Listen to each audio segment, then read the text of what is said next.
Dans la partie 2 de notre exercice de modélisation, on va aborder l'aspect l'introduction des données structurales. Quel est déjà le but de la prise en compte des données structurales? On sait que de nombreux gisements sont formés dans des zones de structure très complexes et la plupart des gisements minéraux sont donc contrôlés dans une certaine mesure euh, par les structures géologiques, par l'altération hydrothermale également. Et ces structures, à grande et à petite échelle, ont un impact euh, très fort sur presque tous les aspects techniques de l'exploration et même de l'exploitation minière, y compris le contrôle des teneurs, euh, les estimations des ressources, le ciblage, l'ingénierie des marges rocheuses et l'hydrogéologie même en général. Donc l'idée est ici de prendre déjà en compte l'information structurale durant la phase d'exploration, c'est-à-dire que lorsque on est en train de faire les forages sur le terrain, il faudrait déjà être capable de prendre en compte de la structure, donc de mesurer les failles, les linéations, les fractures, les veines, et donc de pouvoir intégrer ces différentes informations structurales dans le modèle géologique. Parce qu'en fait, il semblerait, il pourrait être possible que c'est ces structures qui contrôlent donc la minéralisation, c'est ces structures qui contrôlent la stabilité du terrain durant l'exploitation. Donc on va déjà afficher, prendre nos données structurales, on a intégré les données structurales et s'affichent sous cette forme-là. Donc ça, c'est les données structurales lorsque vous cliquez sur un petit cycle. Il vous donne donc la position exacte de cette information, le type, il s'agit d'une foliation, la polarité, son azimut, son plongement et alpha et bêta en même temps. Donc, lorsque vous cliquez au fur et à mesure, vous avez en ce moment-là les veines, si vous avez un stringer, et ainsi de suite. Donc, vous avez donc toutes les informations structurales qui ont été stockées dans la base de données et qui vont servir pour le contrôle des teneurs, le contrôle de la stabilité de la structure, le contrôle de la stabilité du terrain, de la zone durant l'exploration et l'exploitation. On peut donc faire une modélisation structurale, mais ce n'est pas le cas, ce n'est pas l'objectif de cette leçon. On peut donc faire une modélisation structurale. L'objectif de cette leçon est plutôt de montrer comment est-ce qu'on affiche déjà les données structurales. Comment est-ce qu'on peut créer les surfaces de contact entre l'information structurale et les types lithologiques qui sont en présence. Je vais prendre cet exemple-ci où on a créé plusieurs surfaces de contact. On a les veines. On a un ensemble de veines donc. C'est une veine, donc une intrusion dans le corps minéralisé. On a la veine A, B, C. Et on voit que ces veines sont organisées, il y a un ordre.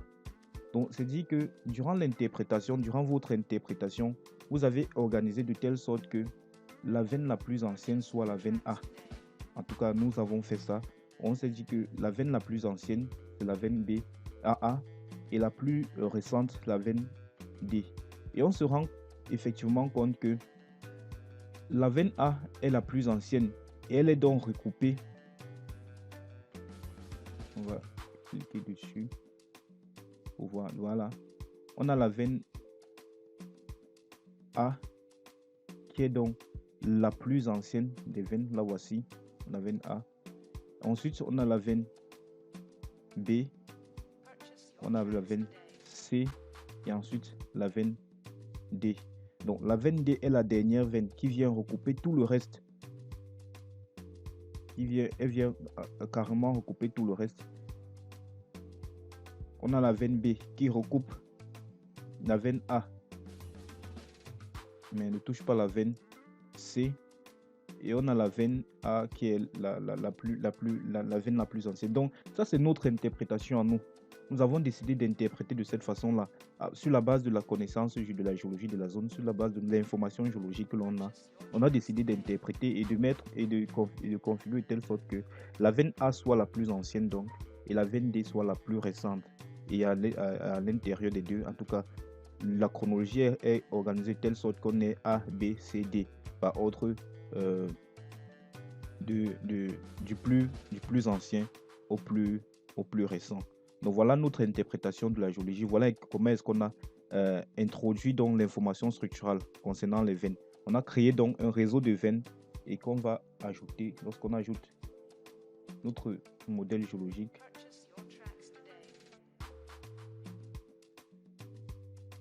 voilà, on a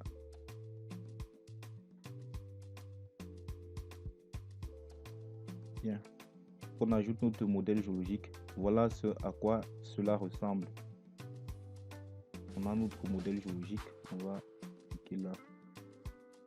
Bien. On a donc la veine, les veines A, B, C, D, le schiste A, le schiste B, la couverture, donc la zone d'altération en surface. Là. On vient donc d'intégrer l'information structurale à l'intérieur de notre modèle géologique. Et cette même information structurale, c'est-à-dire les veines, peuvent être intégrées lorsqu'on est en train de faire l'estimation. On va donc faire l'estimation uniquement pour la zone des veines, pour voir quel est le comportement de la minéralisation dans les veines. C'est ce qu'on fait maintenant.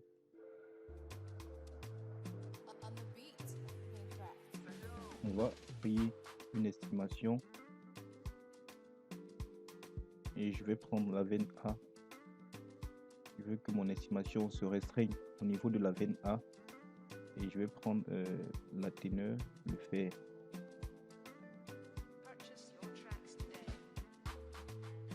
Bien, j'enregistre.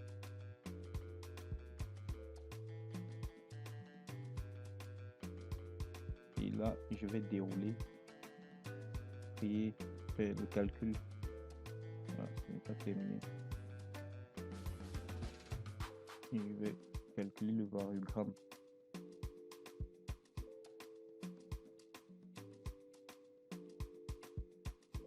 Voilà, lorsqu'on a calculé le variogramme et qu'on a créé un estimateur par